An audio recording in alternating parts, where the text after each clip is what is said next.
begin our colloquium for today. We're very happy to have Professor James Thompson here to share with us his work.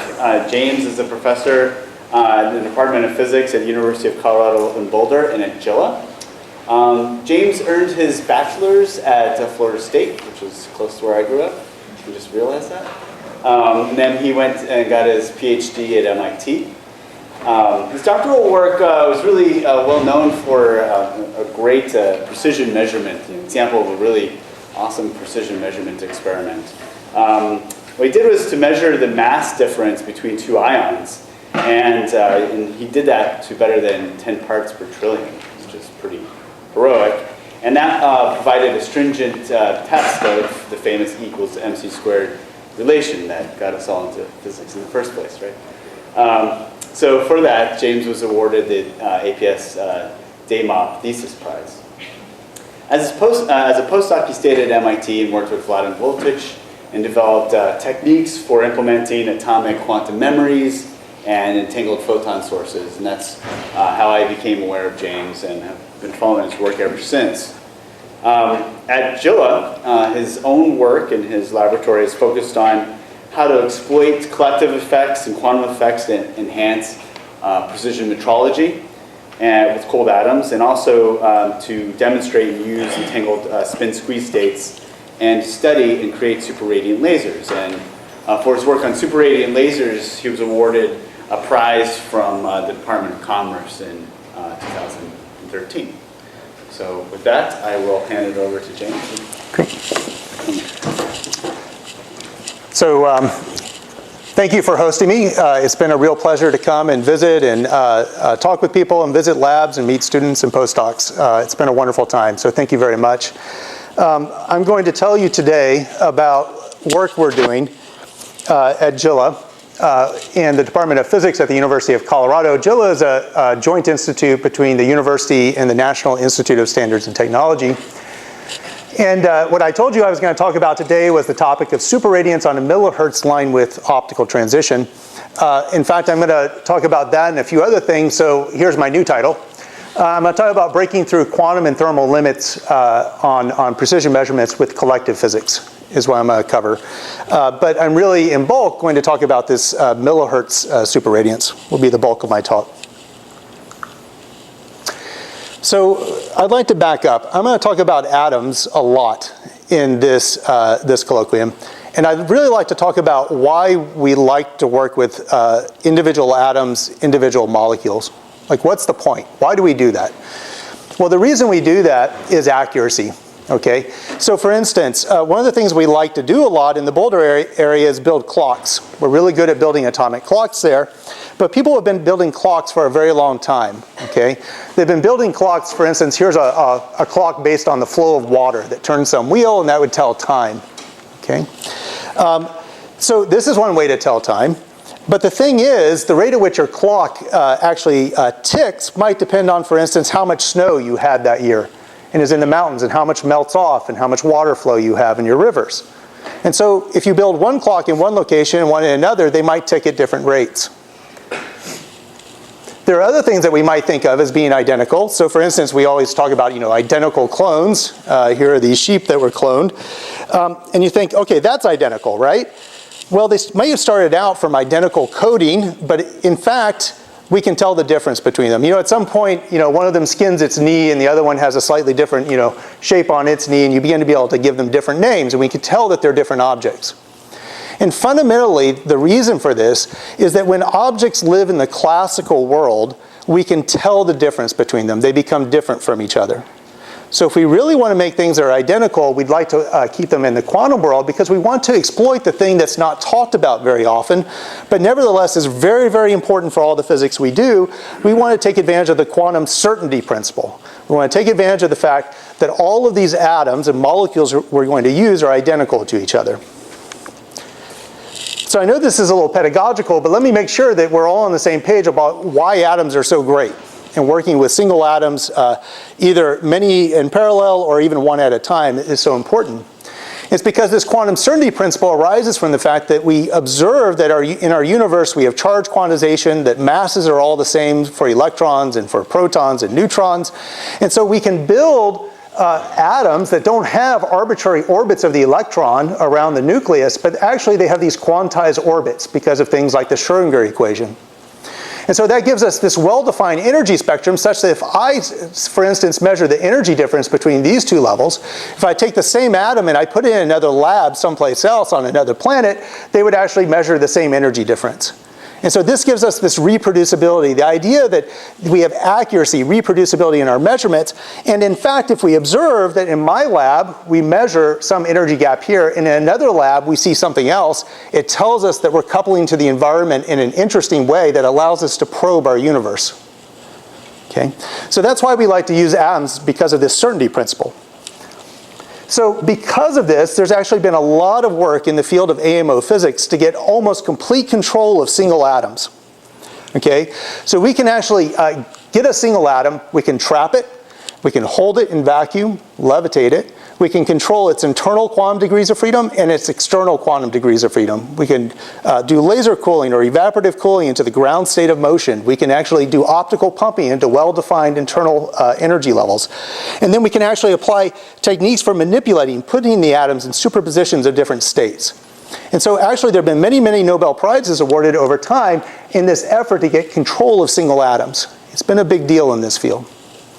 Now, in the context of making precise measurements for probing our universe, typically, instead of using one atom, it turns out that a single atom has a certain intrinsic noise associated with it, so we like to use many atoms. And so, in fact, instead of using one atom, we often like to use, say, 100,000 or 1,000,000 atoms and give the same commands to all of them in parallel. And it gives us better signal to noise. So, the thing is, I'd like to emphasize that these are independent atoms, okay? They're not, ideally when you're making a precision measurement, they're all doing the same thing in parallel. We don't actually like them to talk to each other. We like them to be independent copies all running in parallel of the exact same experiment. And that's sort of been the flavor of precision measurement for a very long time. And one question you can ask is, has this been fruitful or not? Is this a successful approach? And the answer is definitely yes. So for instance, you can use many independent atoms, say even in vapor cells, to build very, very high precision or small scale magnetometers with absolute accuracy and high sensitivity.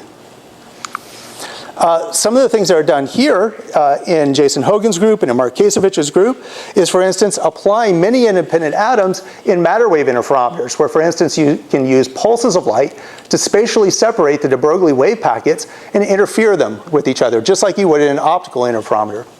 And there are all kinds of applications: navigation, gyroscopes, accelerometers, gravimetry, determinations of fine structure constants, tests of QED, as well as tests related to gravity that you can do with these objects. Okay? And so this is another powerful technique, but again, even though if you were to go and visit one of these labs, you may see that on a single trial they push 1,000,000 atoms through this interferometer on a single measurement. In fact, it's really just 1,000,000 independent copies of the same experiment all running in parallel. What else can we do? Well, it turns out one of the advances in AMO is actually starting to extend the control to molecules as well. So not only can we control atoms and their quantum states, but we're also getting to a point where we can control molecules. And so, for instance, we can ask questions like, where did all the antimatter go? Like, where are all the anti-electrons? Where are all the anti-protons? And so you can measure things like the roundness of the electron. You know, how round is the electron? In fact, we can make measurements by using these molecules and controlling their quantum state. So now you can actually ask, is there a bump on the electron if it were the size of the Earth that's of order the height of a single virus? Okay, that's how precise these measurements are. And you can actually start saying, constraining, for instance, violations of time reversal symmetry with these measurements.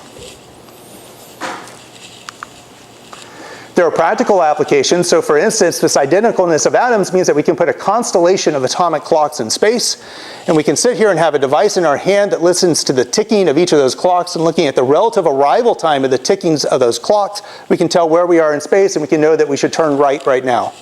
Okay, and that's the GPS system. In terms of what we can do in the laboratory environment for building atomic clocks, it turns out that that technology is currently being pushed, and one of the frontier places for doing that is in Boulder, okay, at NIST and at the University of Colorado. And in order to make these experiments, typically you take advantage of very long-lived optical transitions that can have Qs of order 4 times 10 to 17.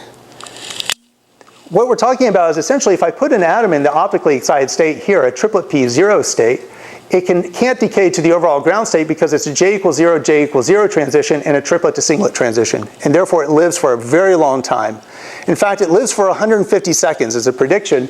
That's longer than I'm going to spend on this slide. It's crazy that I can absorb an EV of energy and hold on to it for that long.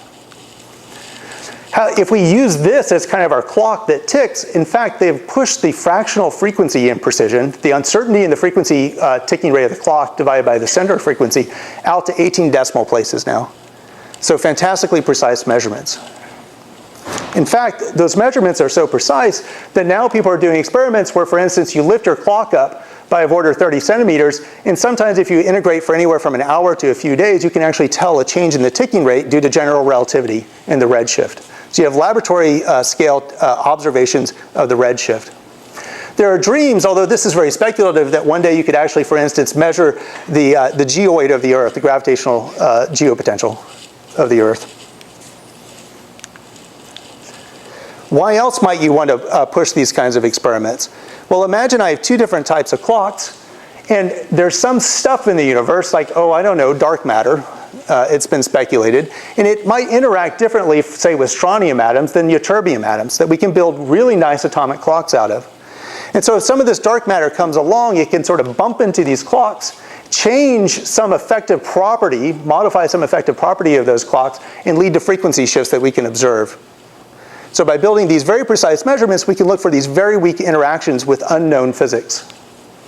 If you're interested in a review, there's a very nice review paper that just came out recently for this kind of search.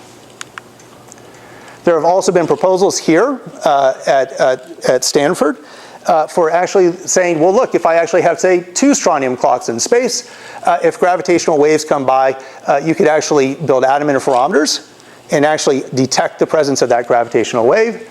Or there have been proposals you could do this directly with atomic clocks. And our group actually sort of said, hey, look, this clock version is basically this atom interferometer as well. Basically, they map onto each other. It's all about building a quantum memory, is what it is. So there are all these possible applications for this kind of single particle physics where you can make really, really precise measurements that allow you to explore fundamental physics as well as wonderful applications such as GPS. Okay. So what we're asking in my lab is, in the context of making precision measurements, this parallel control of many independent atoms has been very, very powerful. But what's next? Can you do anything different?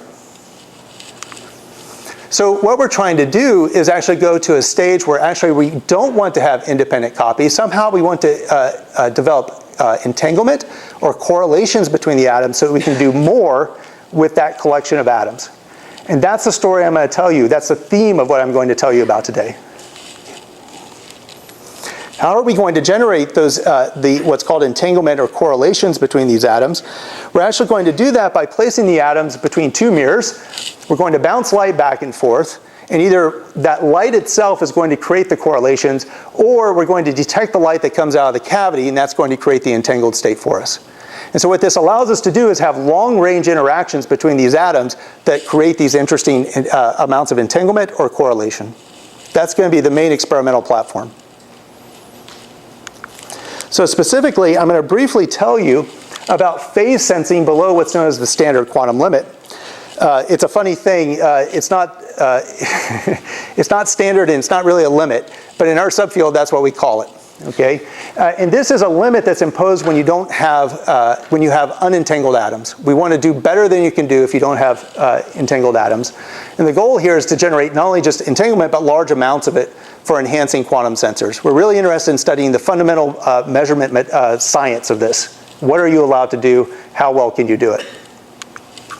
I'm also going to tell you about breaking through thermal limits on laser frequency noise. And the idea here is that it turns out that if you build an optical cavity, the mirror surfaces wiggle and jiggle, and that leads to noise in the resonance frequency of that cavity. It turns out that's been a really hard problem to solve. And so the goal is to actually build a collection of atoms that we levitate in vacuum and build a kind of phased array antenna that hides the phase information of the laser in that phased array. And so by hiding the phase information of your laser in the atoms, you protect it from the noisy, wiggly, jiggly mirrors in the system. So the goal here is 100 times reduction in laser line width compared to state of the art when we started for frequency, length, and maybe even one day gravity metrology. The third topic is going to be that in the process of building that laser that I'll tell you about, we were actually able to observe that you can have virtual processes where atoms can emit photons into the cavity and other atoms can absorb that photon. And that's called a spin exchange interaction. And the goal is to see if we can create twists and gaps for generating entanglement and stabilization against single particle dephasing for providing longer coherence time in a precision measurement. So with that, let me give you what's probably going to be one of only 2 pictures of the experiment in the whole talk, because I'm going to be sweeping everything under the rug here. All the experimental details are going to get swept under the rug. I just want to give you the sort of the big science picture here. But this, I wanted to certify for you that these are difficult experiments we do, okay? So it's a typical cold atom lab. There's a table here, an optical table back here you're not seeing. This is a rubidium experiment. That was the lead graduate student on that project, Kevin Cox at the time.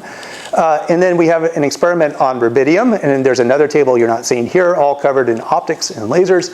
And this experiment in particular was built up by Matt Norcia, who's just been really phenomenal experimentalist in the lab. There's a third experiment that I'm going to briefly mention, which is actually sitting here now. It's not in that picture. It's another strontium experiment. So we're cramming a lot of stuff into this space. If you come visit us, we'd love to have you come visit. We love to have visitors, so feel free anytime. You can come in the lab, and what you'll see is there are ultra-high vacuum chambers, one here and one here. In this chamber, it's a little easier to see. There's a mirror here and a mirror here. That gap is about 2.5 centimeters. And that's a cloud of magneto-optically trapped rubidium atoms that in this picture are probably at about 200 microkelvin above absolute zero. And then we load them into a 1D optical lattice, and we let light interact with those atoms as they're trapped in what's called a 1D optical lattice, which is a standing wave of light, and the atoms are attracted to places of maximum intensity. It's very much related to the same kind of trapping physics that Arthur Ashkin was awarded a Nobel Prize for recently. On the strontium side, actually, that little smudge, I think it was, a smudge that only a father could love. That's the strontium mott right there, and there's a mirror here and a mirror here, and we load atoms along this axis, and we play our games in that cavity. So let me talk about the first topic, breaking through the standard quantum limit on phase estimation. Here's the basic idea. Here's sort of the fancy picture that was made by the graphics department. We've got all these atoms, they're independent atoms, and now we want to glue them together to do something interesting using this sort of stuff, this ephemeral stuff called entanglement, so that they can make a more precise measurement for us. So let's talk about sort of expand that. The latest and greatest result is in this reference here, if you want to go look. So I want to come back to this idea of the quantum certainty principle that I talked about, that all these atoms are identical and they have identical spectra. But that quantum certainty principle comes at a price. It doesn't come for free. And it comes at the price that there's also fundamental quantum noise associated with single atoms. And the reason for that is if I go to, at the end of my measurement, ask, is the atom in this state or this state, even if it's in a superposition of the two states, it has to collapse into one of the two states. And that randomness in the collapse process, it turns out we can visualize that randomness in the collapse process as a fundamental uncertainty in the orientation of an arrow. And that's what I'm drawing here. This thing is called a Bloch sphere. And essentially what we always do is we say, here are two energy levels. Let's call this one spin up and this one spin down. And now let's think of a spin as a classical vector. And if I have one atom, I have one vector. And if I have two atoms, I can put them tip to tail and make one big vector out of them. So if I have n atoms, I'll just have an n/2 length vector. We call that the Bloch vector. Okay? If it's at the North Pole, all the atoms are in spin up, this level. If it's at the South Pole, all the atoms are in spin down. And if it's somewhere in between, what it's actually telling you is that each atom is in a superposition of spin up and spin down. And in particular, if it's at the equator, it's in an equal superposition. And the phase, the azimuthal phase, is actually telling you the phase difference in that superposition between spin up and spin down. That's what it encodes in this picture. So that quantum projection noise, the fact that when I go and measure is the atom in spin up or spin down, I get a quantum collapse, we can actually think of that as noise that appeared at the beginning of the experiment, where if I have this long vector of many atoms, there's a quantum fuzziness from trial to trial in where that vector is oriented. Okay? And this is kind of like the equivalent of a kind of vacuum noise, except extended to the concept of atoms. So this is a problem, and the problem is that this limits our ability, for instance, to measure this azimuthal phase to an uncertainty, which is 1 over root n radians. That's the standard quantum limit. That I can't estimate the orientation of that vector to better than 1 over root n radians. That's what we call the standard quantum limit. This noise, it turns out, is a fundamental limit for all quantum sensors. So if you can beat down all the technical noise in your experiment, eventually you are going to run into this. Okay, and so we wanted to think about it and see if we could do something about it. Why is this important? Let me just emphasize, if I'm building an atomic clock, it's really this azimuthal phase that tells me the time. And so it smears out my ability to, for instance, build an atomic clock and tell the time, as an example. I just want to give you sort of very quickly the basic idea of how we make these measurements. It's very simple. Forget quantum mechanics. I have noise in my lab. What do I do with noise? I measure it and I subtract it out. Let's forget about quantum mechanics for a moment. If you're telling me I have some uncertainty, say in the polar angle associated with this collection of atoms described by a block vector, let's just go measure where it's actually oriented on this trial. And then if it gets deflected anymore, I'll be able to subtract that pre-knowledge of where it was oriented at t equals 0 from any subsequent measurements. So it's just like you would measure noise in your lab and you build a feedback loop around it and get rid of it. So here, the idea is that essentially we want to measure the fluctuations or the noise in the polar angle, theta. And so that corresponds to making a measurement of the spin projection Jz, which I don't know what Jz is as an experimentalist, but I sure know that I can measure populations. And so what we really mean by that is we need to measure the difference in the number of atoms in spin up versus spin down. That's what we actually measure.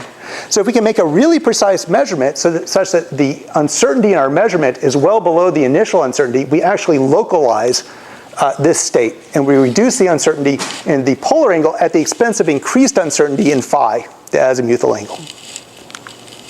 The way we actually make those measurements is we laser cool and trap about 10 to the 5 rubidium atoms inside of an optical cavity. And there are 2 ground states separated by 6.8 gigahertz. We label one spin up, one spin down. There's an optically excited state E, and its frequency sits here. Here's the F up to E, right here. We tune the length of the cavity to put a resonant mode of the cavity close to resonance with the up to E transition. If we then send light into the cavity, as the light passes through the cavity, every time it interacts with an atom in spin up, it gets a phase shift. You can kind of think of that classically as every atom that's in spin up acts like a little piece of glass that actually changes the effective optical path length between the mirrors and shifts the cavity resonance frequency. And therefore, it shifts the cavity resonance frequency by an amount proportional to the number of atoms in spin up. And if we can just measure that very precisely, we can infer how many atoms are in spin up, and that allows us to make our spin projection Jz measurements. Okay, that's what we're doing here. The key is we're measuring a single optical mode of this cavity, and we don't gain any information about which atoms are in spin up, and therefore each atom can remain in a superposition of spin up and spin down. And that's what really makes this interesting. It's a collective measurement with no single particle information associated with it. So here's an example of data. So at t equals 0, we optically pump into spin down, and then we apply microwaves to perform a pi/2 rotation. That means we rotate the block vector to here. And then we can apply a small additional rotation through an angle psi or not. Okay? And that psi is a few milliradians in this case. And then we can make a measurement of the spin projection Jz and label the measurement outcome Jz sub f for Jz final. It's the final measurement of the spin projection Jz. And then we can repeat this experiment many independent times, and we can look at the measurement outcome as a function of trial number. And if we did not apply any additional rotation here, we get the blue points. If we do apply a small rotation, we get a red point. And you can see that for these 2 distributions, you can barely tell them apart. And those fluctuations that are blurring out your ability to tell the difference between those 2 is the quantum fuzziness. This is almost complete quantum fuzziness in this state that you're seeing. So to subtract out this noise, what we do is we run the exact same sequence, except now what we're going to do is we're going to do this pi/2 pulse, and then we're going to make a measurement of the spin projection Jz and label the measurement outcome Jz sub p for pre-measurement. And now the point is that the quantum noise in some sense is common mode to these two measurements and therefore will subtract out in the difference. But this rotation is not. And therefore this rotation that we'd like to sense will remain. And so we can repeat that over many trials, and that's exactly what we see. That we can subtract out the quantum noise to some high degree and yet maintain the signal. You see that the distributions are still deflected from each other due to this small angle psi. This is what you need to say that you actually have phase sensing beyond the standard quantum limit. And this is actually what's known as an entanglement witness telling us that the atoms are actually entangled by each other via this pre-measurement process. That it actually projects the atoms into an entangled state. Sometimes this is called conditional squeezing, but it's really deterministic in the sense that there's no post-selection. We don't throw away events. Every trial, we get a useful outcome, which is often not the case in quantum optics, this field. Often you just throw away until you get one event that succeeds. This is essentially deterministic. So how well are we doing? People have been thinking about using entanglement to enhance the precision of atomic sensors for a long time, but it's been hard to get a lot of enhancement beyond the standard quantum limit. So here's the phase resolution enhancement relative to the standard quantum limit. 1 means you've done nothing, and as you go up, that means you're doing better. Okay, so this is phase variance squared relative to the standard quantum limit. So Dave Wineland did this in ion traps back in the early 2000s. Then people figured out how to do this with cold atoms, which are these measurements over here. And this kind of what's sometimes called a QED measurement, a quantum non-demolition measurement approach that I just talked about are essentially these black points in this distribution. And our results are in red. And at this point, it's basically our group and Mark Kasevich's group here. They're using similar techniques, not exactly the same, but similar techniques. And we're creating of order 18 dB of squeezing beyond the standard quantum limit. There's no woulda, coulda, shoulda in that, which is often the case. In other words, this is actually what we see coming out of the experiment. There's no correction or inferring how much squeezing we had. This is the directly measured squeezing or enhancement. So you can see those two results here if you're interested for more. In my lab, we've applied these techniques in some proof of principle demonstrations. Matt Norcha led the way on that for non-destructive measurements in strontium, which is useful for future atomic clocks. And in the rubidium system, we're actually building up towards beyond standard quantum limit Matterwave interferometry and a novel technique for making continuous phase measurements, not sort of these discrete measurements, but can we continuously track the quantum phase in time. Okay, so that was the first part of my talk. The second part is I was going to tell you about, elaborate on this idea of phase noise. I told you about the quantum phase noise associated with atoms. I showed you how we've created these squeeze states, things that have better angular, reduced angular uncertainty, okay, to beyond 1 over root n radians. But it turns out that if you actually want to build an atomic clock, these atoms, remember we wanted to keep them alive in the quantum world, so they're isolated from the environment. So we have to interact with them somehow. We have to reach into the quantum world and pull some information back to us. How do we do that? Well, one way to think of it, you can nitpick here, but the basic idea is that we need to take some large classical object like a laser and allow it to interact with these atoms in the classical world. And it turns out that in today's best atomic clocks, it's the classical phase noise on this probe laser that dominates the uncertainty in the clock and the imprecision. And so I'd like to tell you a story about how we're trying to attack that problem as well. So it turns out that this comes back to this wiggly jiggliness of these mirrors over here, that it turns out that the way we build very stable frequency lasers is by building optical reference cavities and stabilizing our lasers to those optical cavities. And it turns out if you have things like thermal Brownian motion that actually causes those mirror surfaces to jiggle and wiggle around, that introduces frequency noise into your system. So we're going to hide the phase information of our laser instead in a collection of laser-cooled and trapped strontium atoms. So repetition is important. So let me kind of repeat that story again and expand it just a little bit. So the way we know how to build our very best phase references is to build laser-stabilized optical reference cavities. So here's a picture, a CAD drawing of one in Jun Yi's lab just down the hall at JILA. Here's a mirror, and then this block of glass is holding those mirrors at some fixed distance apart. Okay, so how hard is this problem? Let's think about it. Let's say you want to build a laser that has a line width divided by center frequency that's at 10 to the minus 17. That's a reasonable goal for this field. How well do you need to stabilize the distance between those mirrors?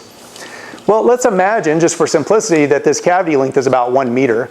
Then you need to control the mirror separation to about 10 to the minus 17 meters. But the size of a single nucleus is about 10 to the minus 14 meters. This is going to be challenging, okay?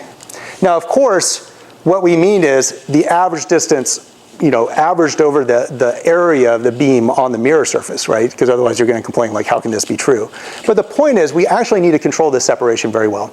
So the first thing you worry about is stomping around the lab. So you build vibrational isolation systems to get rid of all that. And so you say, okay, good, we can do vibrational isolation systems, we can figure out how to hold these things, get rid of technical vibration from external sources. And you do that, and yet it still looks like when you stabilize a laser to the resonance frequency of the cavity, it still looks like the cavity resonance frequency is jittering around. What's happening? Well, it turns out that it took a while for people to figure out, but it's actually thermal motion. It's thermal Brownian motion. These are real macroscopic objects at finite temperature, and you have thermal Brownian motion in the cavity spacer, in the mirror substrate, and actually in the reflective coating that the light is bouncing off of. All three of those contribute. And so this is a really hard problem. People have been working to overcome this problem for a long time. And what we're trying to do is say, look, let's get rid of this passive cavity. This is just kind of an artifact length standard. Let's actually build a laser with nature's high Q optical oscillators instead. We can have atomic transitions with millihertz to hertz line width in atoms such as strontium, ytterbium, etc. This idea was actually proposed at JILA by Dominic Meiser, June E. Carlson, and Murray Holland back in 2009. So let me just motivate for you why this might help the problem if we actually build a laser out of these objects. Let's think about a standard optical laser. In a standard optical laser, here are the atoms, here are the photons streaming out of the cavity. The atoms leave the cavity at a rate kappa. That's sort of the line width of the bare cavity.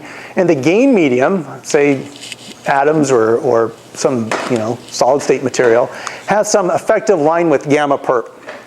And the point is, in a standard optical laser, essentially the cavity is very narrow in frequency space, and the gain medium is very broad.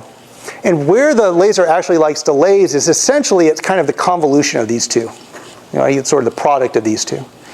And so if I shift the cavity resonance frequency, because the gain medium is so broad, the lasing frequency will follow the cavity resonance frequency almost 1-to-1. So any noise on that lasing cavity will show up on the output light 1-to-1. On the other hand, what we're going to try and build is a superradiant laser, or an optical version of a maser, where we're going to reverse the roles. The gain medium is going to be very narrow in frequency space, and the cavity is going to be very broad in comparison. And therefore, if I shift the cavity resonance frequency, this broad outer feature, essentially the lasing frequency still stays pinned to the atomic transition frequency. And that's going to give us an enormous insensitivity to changes in the cavity resonance frequency, and therefore this thermal noise. So the system we're going to build is the one I introduced at the beginning of the talk. It's this very narrow transition that has an effective lifetime, has a radiative lifetime of 1 millihertz, or a line width of 1 millihertz, and a lifetime of 150 seconds. We're going to cram about 10 to the 5 of these atoms inside of a high finesse cavity. And we are going to take advantage of the fact that we're going to get a stimulation process such that the output power from this object is going to scale like n squared. Instead of being linear in the number of atoms, we're going to get a collective enhancement in the output power. So we're going to use collective stimulation to actually force these atoms to go to the ground state and give us an optical photon. So how much might we win by doing this? Well, on paper, we expected we could be greater than 10,000 times less sensitive to cavity frequency noise. In this field where thermal noise has been limiting our ability to make narrow line with lasers, that is a huge number for precision measurement. To be able to have something with a lever arm that could be bigger than 10 to the 4, it gets you really excited that this might be a real solution. But you might also worry that there are quantum limits. There's something called the quantum shallow Towns limit associated with phase diffusion due to spontaneous emission into the cavity by the gain medium. Might that give you some line width? It turns out that we could predict that that can be below 1 millihertz as well. So all of this seemed really encouraging, so we decided to build one. This is for the experts. So Matt Norcia really was the person who built up this experiment incredibly fast and got incredible science out of it. If you're the expert, read fast. I'm not going to leave this here. It's a high finesse cavity. It's pretty big. It's 150 kilohertz. We're trapping in what's called the Lambdicki regime, which means we trap the atoms in a 1D lattice along the cavity axis, so we don't have to worry about Doppler shifts. So don't worry, basically we can essentially pin the atoms down in space and we don't have to worry about Doppler broadening. That's the key point. Okay, let's move on. So I'd like to tell you something that you probably already know, but I'd like to say that in the field of atomic physics, quantum optics, we like to treat, say, the interaction between light and atoms via thinking of this block vector. Okay, so if I'm in spin up, that's the blue arrow here at t equals 0, all the atoms are in the optically excited state. And if the arrow points down, it means all the atoms are in the ground state. Now if I take atoms and I shine light on the atoms from this laser, okay, here, that's going to cause atoms to make a transition from the optically excited state to ground state. But the way we actually visualize this in atomic physics is we think of the effect of this laser light that's shining on the atoms is to create a fictitious magnetic field that interacts with this fictitious spin here. We describe that fictitious magnetic field as this red vector over here, and when I turn that on, it's going to cause the block vector to precess around that object, okay? So we describe this interaction of the atoms with this optical field as essentially an effective magnetic field that causes what we call Rabi flopping, okay? So here's the population difference as a function of time, and I just oscillate back and forth. Great. So how do we think about this lasing process using this same kind of picture? The way we think about this process is that in some sense at t equals 0, there's no field in the cavity, but there are quantum fluctuations that drive spontaneous emission into the cavity, and that creates a little bit of electric field. And now the atoms in the cavity see that little bit of electric field that spontaneously got generated this way, and they torque over just a little bit. And it turns out as they torque over, actually you increase the size of the dipole moment associated with the atoms, which is the projection of this block vector onto this 2D plane. I'll just tell you that. There's no reason you should know that, okay? And so that means that the rate at which I radiate field goes up, which means I get more electric field, which means I torque faster, right? So as a function of time, here's the dipole moment, and here's the block vector. And so what happens is, I start at the North Pole, and then I spontaneously emit some field into the cavity, and then I get torqued down to the South Pole, and we would call this kind of a pi pulse. So if I go from the excited state to the ground state, I'd call that a pi pulse. But the point is that by the time I get to the South Pole, this cavity is so leaky, all the photons have leaked out of the cavity, and I can't reabsorb them. So it's a self-terminating pi pulse from the excited state to the ground state. In our picture, that's what stimulated emission is. There's nothing magic about it. It's essentially a self-generated Rabi pi pulse, okay?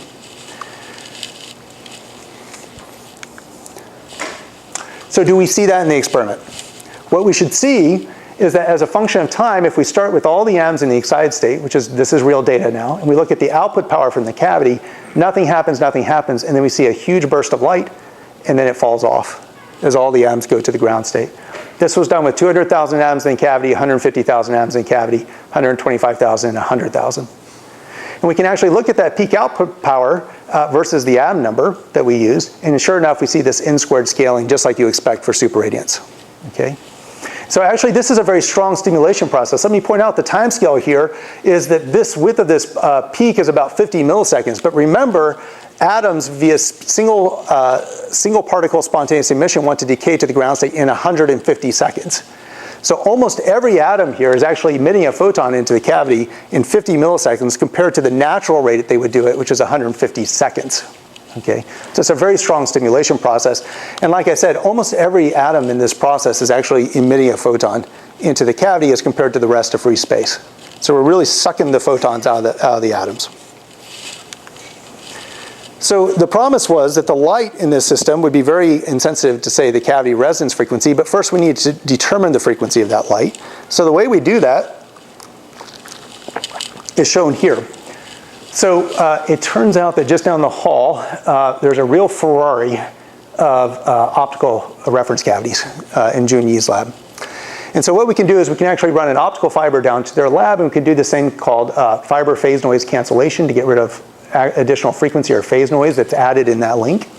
And then we can actually do what's called heterodyne detection, where we take the light coming out of the cavity in this pulse of light that lasts 50 milliseconds, and we do a beating experiment that actually allows us to directly measure the power spectrum of the light coming out in a single pulse. And that's what this is a Fourier transform power spectrum right here from this kind of measurement.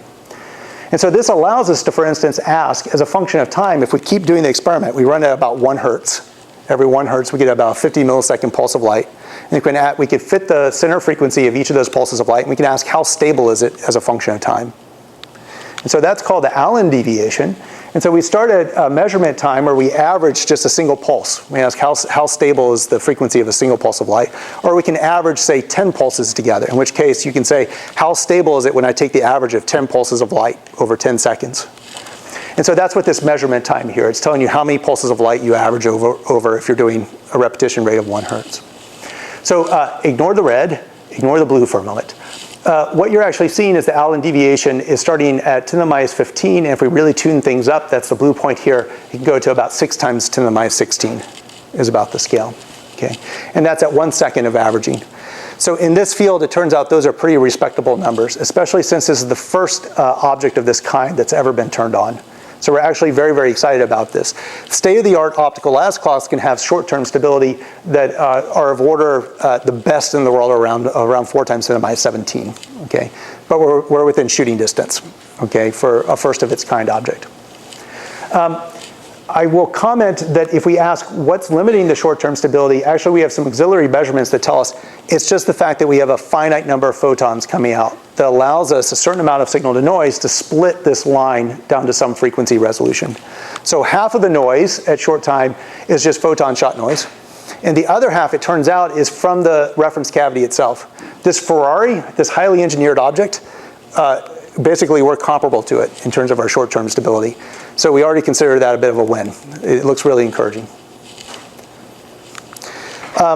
This is light being emitted from an atomic transition, so you might also ask, what about absolute accuracy?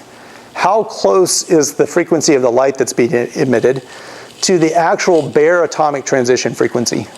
Okay. If you isolate these atoms. Well, it turns out we can also take advantage of the fact that we can build this fiber link down to this reference cavity. But in Junyi's lab, they also have something called an optical lattice clock using the exact same transition, and we can compare the frequency of the light coming out here to this very, very well characterized, highly accurate optical lattice clock. And we see that they differ by about 2 plus or minus 4 times 10 to the minus 15. That's also a very respectable accuracy. It's not state of the art. But again, the point here is we just want something with decent accuracy to start with and sort of go on to Mark II, see if we can do better in the future. But for the first of its kind, we're actually super excited about this. So let me just briefly mention what Mark II is going to look like. Mark II, various people, Matt has contributed, Juan Munez, postdoc in the lab, has contributed, but really leading the charge now is Julia Klein.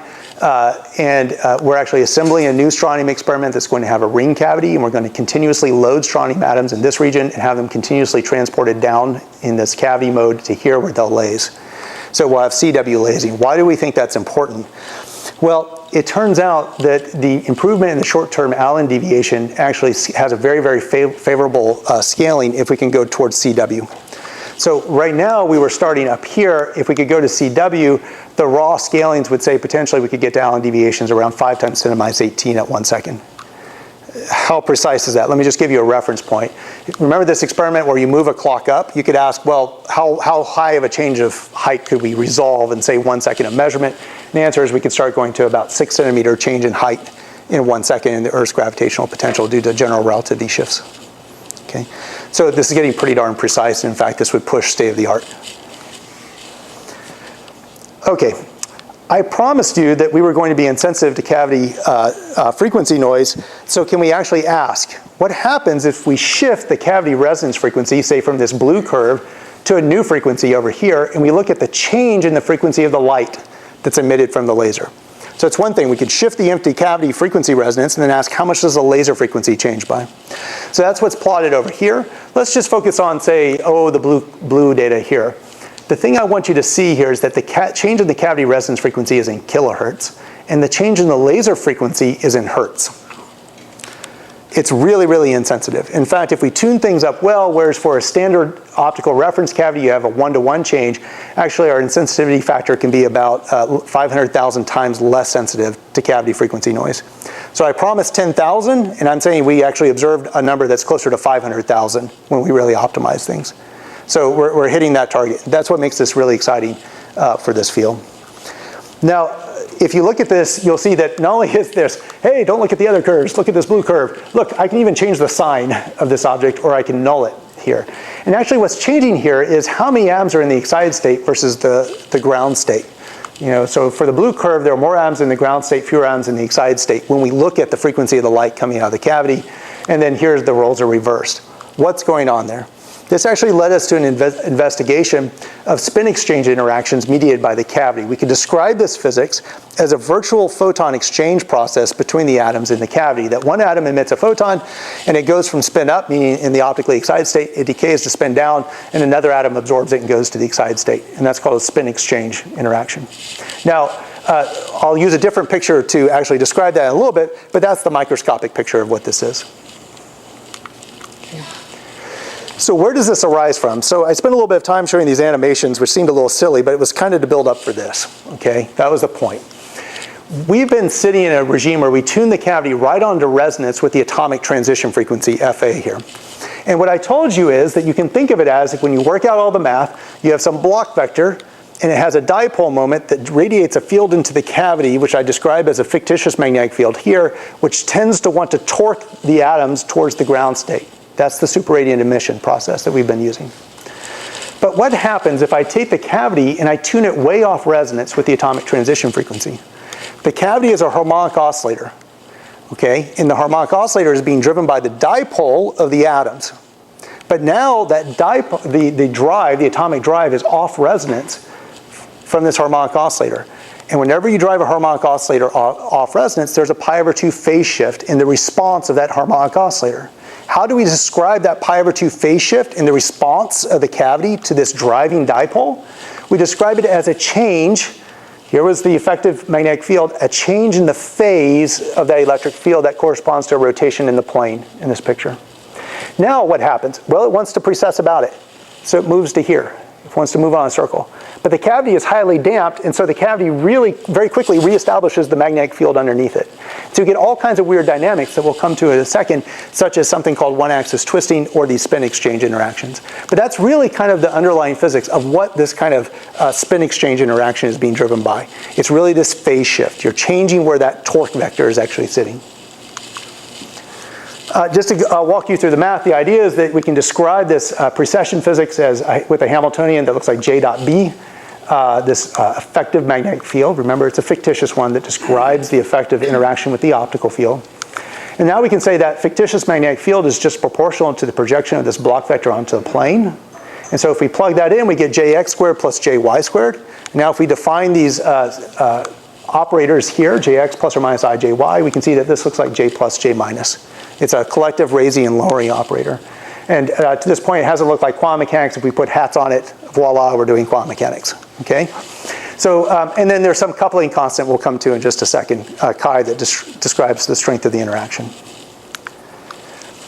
In terms of microscopics, if I take these collective raising and lowering operators, they're just fully symmetric sums over individual particle raising and lowering operators, summed over all n atoms. And this is the microscopic exchange term that you would have in the system.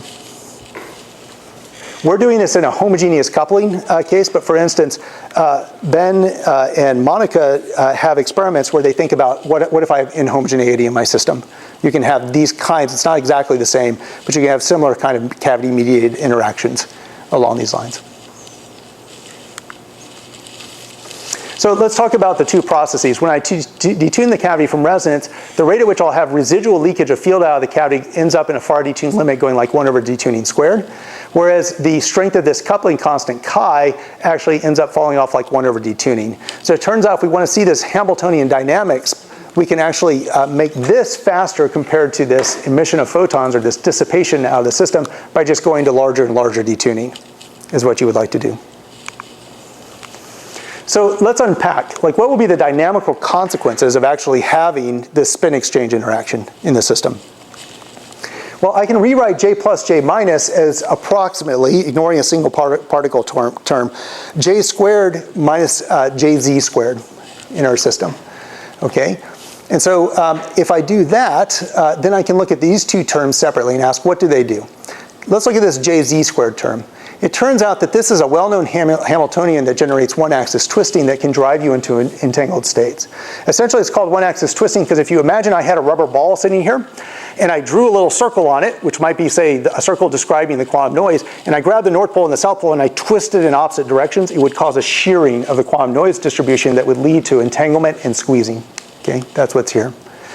The J-squared term says, if I change the total symmetry of my state, say due to single particle dephasing or inhomogeneity in the transition frequency, that's what single particle dephasing is, there will be an energy cost associated with doing this. And therefore that energy cost means that it can open up a kind of many-body gap protection that suppresses single particle dephasing and leads to longer coherence times. Those are the possible consequences.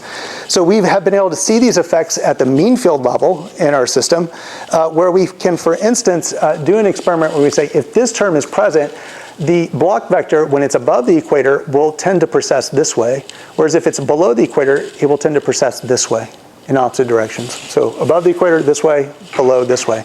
And that can actually be observed by looking at the frequency of the light that comes out of the cavity. Because remember, the phase of the light that comes out of the cavity is actually determined by the phase, this azimuthal phase associated with this Bloch vector. So just by looking at the frequency of the light or the phase of the light coming out of the cavity, we can look for this effect. So we can, for instance, fix the detuning of the cavity from resonance with the atomic transition frequency, and we can vary the inversion and look at the frequency of the light that comes out. And sure enough, we see this linear scaling. We expect to see a frequency shift that's linear in spin projection Jz. We can also do an experiment where we can look for the form of this coupling constant that should look like a dispersive, and sure enough, we fix the inversion, say actually somewhere near the South Pole, but now we do experiments where we change the cavity detuning, and sure enough, we see this dispersive tuning in the system. So we at the mean field level, we see this effect, and the challenge is, can we actually push this into a regime where, for instance, we could actually generate entanglement between the atoms via this one-axis twisting Hamiltonian dynamics?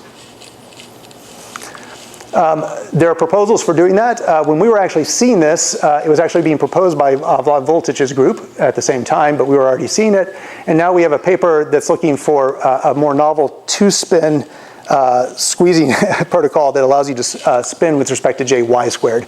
If we have time, I'll talk about it. Okay, I also said that there's an energy gap that opens up that protects you against single particle dephasing. Can we actually see that in the experiment? And so I don't want to go into the details, but the basic idea is this. Imagine instead of having 100,000 atoms, we had 2 atoms. Then we can think of it as there's a J equals 1 manifold that we can build out of those 2 spin halves, or a J equals 0 state, a singlet and triplet manifold. And the states with M sub J equals 0 are degenerate with each other. Now if I turn on this Hamiltonian, it says that there's an energy shift associated with the J equals 1 state relative to J equals 0, and so it would push these energy levels all up. Now what happens is, if I were to, at T equals 0, put an atom, or these 2 atoms in a superposition on this manifold over here, and I were to do an experiment where somehow I could take states of the same M sub J and map them to states of lower symmetry, which actually just corresponds to, in our system, applying an inhomogeneous laser field that creates inhomogeneous AC Stark shifts that strongly dephase the Bloch vector. That was really fast, I apologize. The point is, we can essentially take states that are away from the 2 edges and map them to states of lower symmetry, of lower total J. We can hold there for some amount of time, and then we can undo that dephasing. We can reverse it, map back onto this manifold of states, and because this state, that little amplitude there, spent some time in this energy shifted state, there is a phase factor that will appear there. Can we look for that phase factor? So what we built is a kind of Ramsey spectroscopy that allows us to look for this phase shift when we map onto these lower symmetry states and come back. And we can actually see, yes, there is a phase shift that's exactly associated with that. So if we apply this dephasing or this mapping to lower symmetry or not, we see that there's actually a different amount of phase that's accumulated. And ultimately, that's read out again in terms of the phase or frequency of the light that's emitted from the cavity. And that's actually our observable. So we can see this energy gap open up. Okay, I'm going to just give you one more piece of physics looking forward. It turns out that when we actually, I'm going to skip that. Let's skip that. Let's go here. I told you that we could get into a squeezed state if we could actually detune further and further. But as we detune further and further, yes, we can make this less, which is a good thing. But the dynamics, okay, the actual Hamiltonian dynamics also becomes slower. And then we're limited by other technical issues, other single particle decoherence. And so we can't get into a squeeze state. So we were wondering if there's a way to get around that. And so the idea is that I've lied to you. Strontium is not a two-level system. It actually has nuclear spin. Actually, there are all kinds of excited states and ground states. And we could take advantage of two of them and put atoms, half the atoms, in the MF equals 9/2 manifold and half the atoms in the M equals -9/2 manifold. And we'll describe those as two independent block vectors. So the basic idea is this. What we'll do is at t equals 0, we'll apply a pi/2 pulse by applying lasers to the system. That will rotate each block vector up to the equator, and each atom is now in a superposition of the optically excited state and the ground state. Then we'll use some tricks to actually grab one of the two block vectors and flip it to the other side of the equator. When we do that, there's no net dipole moment associated with this. It doesn't radiate. There's no field inside the cavity, okay? So that's going to be true unless we think about that quantum fuzziness that I talked about in the spin squeezing portion, that there's actually some quantum uncertainty in where these objects are pointed. So let's imagine these things are back to back, but because of quantum noise, on this trial there's a little bit of a fluctuation, so they both fluctuated this way, okay? If I do that, then what you will see is that now there's a net dipole moment, and I get a little bit of radiated electric field that sits here. And what that's going to do is it's going to take these two objects and it's going to rotate them like this, okay? See if it did it in the animation. Good. Staying with me, okay? And now all we have to do is take that block vector on the far side, and we're just going to flip it over the North Pole, okay? And what does this do? What this does is it introduces a correlation between a vertical displacement of the final net block vector and the original quantum noise, such that this actually generates spin squeezing, okay? And it does it such that in the intermediate region, we got a coherent cancellation of field into the cavity. So it's really in the vacuum state up to spontaneous emission into the cavity. It's at that level. And yet you can actually drive into this squeeze state, and you can go faster because you can actually coherently cancel out this term where you're leaking photons out of the cavity. So we're interested in really thinking about whether or not we can pull this off and see if we can generate this squeezing in this system. So with that, thank you for your patience as I run through this. We're really returning to this theme, what are the things we can do with many quantum objects that we fundamentally can't do with one? How can we advance frequency metrology, measurement science doing this? I did not do this work. The people who did this work were the students and postdocs, and in particular for the work I'm talking about, I'd really like to highlight Matt Norcia, just really incredible. Julia Klein, Juan Muniz were really kind of the key people on the strontium experiment. And in addition, for the squeezing, I will point out Kevin Cox, as well as Graham Grev and Justin Bonet. So with that, thank you.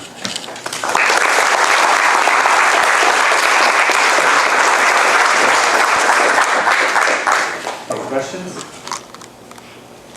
Well, I have one.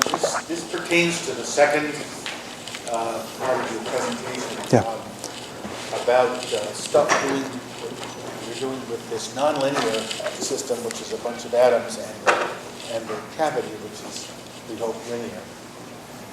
Now, was the point to make better atomic clocks?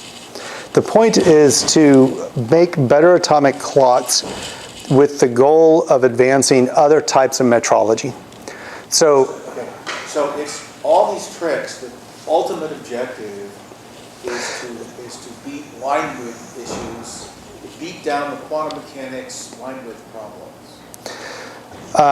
In this case, there were three parts of the talk, and part one was about beating down the fundamental quantum noise. Part two was about beating down the thermal noise that has been about a decade and a half challenge for being able to advance the field of frequency measurements using atomic clocks. And one of the reasons you'd like to do that is not just for standards, which of course is one way we motivate this, but it's really because we're getting to the point where we feel like there are various proposals for particles and fields, and our ability to make very precise frequency measurements and look for changes in frequency measurements, or perhaps one day put these kinds of objects in space and look for things like gravitational waves, that's the long-term goal. But from my perspective, the most interesting thing is just the raw quantum science. Like, what are you allowed to do? Where are the degrees of freedom that you have? The reason I'm asking this is that I'm a theorist. Okay? Sure. If you don't believe in quantum mechanics, then tourist force are interesting. But if you already believe that quantum mechanics is true, Yeah. which I do, then you're wrestling with what we're trying to do in engineering. And I've got a little lost there. I believe things you can do with phasing the atoms, but to what point? To what purpose? the purpose is to see if we can make more precise measurements of our universe to look for things that we haven't seen before, things that we don't know about. We're looking for things, new physics. That's the ultimate goal of this. So with respect to, for instance, this is not an attempt to, for instance, realize new versions of Bell's inequalities, where you're making some fundamental statement about the nature of the universe and sort of whether or not quantum mechanics is a statistical theory or not, a classical statistical theory with hidden variables. It's not that. We already are taking for granted that we understand the rules of quantum mechanics, and we're saying, what can we actually realize in an experiment that might help us to make better measurements? Other questions? So when you had, say, 100,000 atoms in your lattice, Yeah. how many lattice sites do you have? Yeah, so we have about 100,000 atoms in our lattice, and we have about, call it 2,000. So we're far from the high accuracy. Okay, so let me give some context for the audience. So when Jun Yi runs his 1D optical lattice clocks just down the hall from us, he obtains the highest accuracy for the ticking of that clock when he operates with about 1 atom per lattice site, is where he operates. And so one of the concerns that Leo is bringing up is, look, you're having to use a lot of atoms in order to make this thing work, but they're all actually localized. Now you have like of order 100 atoms or so per lattice site. And so you're going to get collisions between the atoms, and that can actually lead to what are known as density-dependent frequency shifts of the atomic transition frequency. I'm assuming that's what you're asking. One, but Yeah, but one thing I would say is we can characterize those, and it turns out that we'll be able to turn that down by at least another factor of 10 in the CW1. Because actually, instead of being localized over about 1 millimeter, they'll be localized over about 2 centimeters when they're actually lasing. So even at the same atom number in the lasing region, it will be better. that was part of it. Yeah, sorry. The other question was, how many photons do you get out when it comes super radiant out of, let's say, 100,000? Yeah. So if we count for quantum efficiencies and we just send it onto a single photon counter, we're getting about 0.4 photons per atom is what we're getting. So this is a really weak object. You're never going to do laser welding with it. We're talking about sub-picowatts. But what you're going to do is you're going to take advantage of the fact that you can actually build lasers that are already pre-frequency stabilized.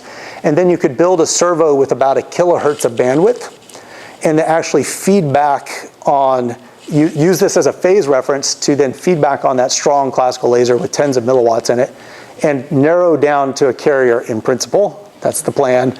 That's millihertz. Yeah. Good question? So this idea of going from pulse to continuous operation sounds pretty exciting. I guess you're at like a 5% QE cycle, and that would be 100%. Yeah, that's the idea. You sort of flashed it up, but can you say a little bit more about how that would work and what the biggest challenges are? Yeah. Yeah.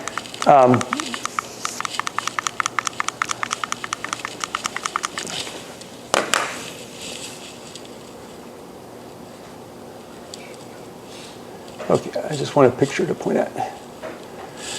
Okay, so what I can tell you is this. So here's the basic, all the way up there, see my laser pointer? Here's the cavity down here. Up here, we are going to form what's called a 2D blue MOT, which is a first stage MOT. We've already got that. That's working. We are then going to have the atoms stream down, and we're going to have transverse cooling using a very narrow line with transition, which is going to cool them from of order millikelvin down to of order like 5 microkelvin temperature. Then we are going to let the magnetic field gradients fall off, which are being provided by permanent magnets over about a scale, this length scale is about 5 centimeters, So it's basically of order another 5 centimeters here. They're going to fall off, and then they're going to cross the cavity mode here. And now we're going to use this narrow line with transition at that 7.5 kilohertz line width, not millihertz, and we're going to laser cool into the lattice up here. Now here's the point. You can ask, aren't I going to shift the transition frequency by all this light? And the answer is yes, and if you're going to shift it by a lot. So the point is that if you actually ask, when the atoms down here, if they were lasing unperturbed, what's the effective Rabi frequency associated with the electric field that they would put inside the cavity? And the answer, it's of order 10 hertz. What that means is if you broaden or shift the transition frequency of the atoms up in the loading region by much more than 10 hertz, they just don't participate in the lasing and they won't perturb it. So the idea is if you're going to perturb the atoms, perturb the snot out of them. And so you're going to perturb them really hard, and then we're going to figure out how to make a clean transition from this loading region to the lasing region down here. Okay, any last question? All right, well, let's thank James. Thank you.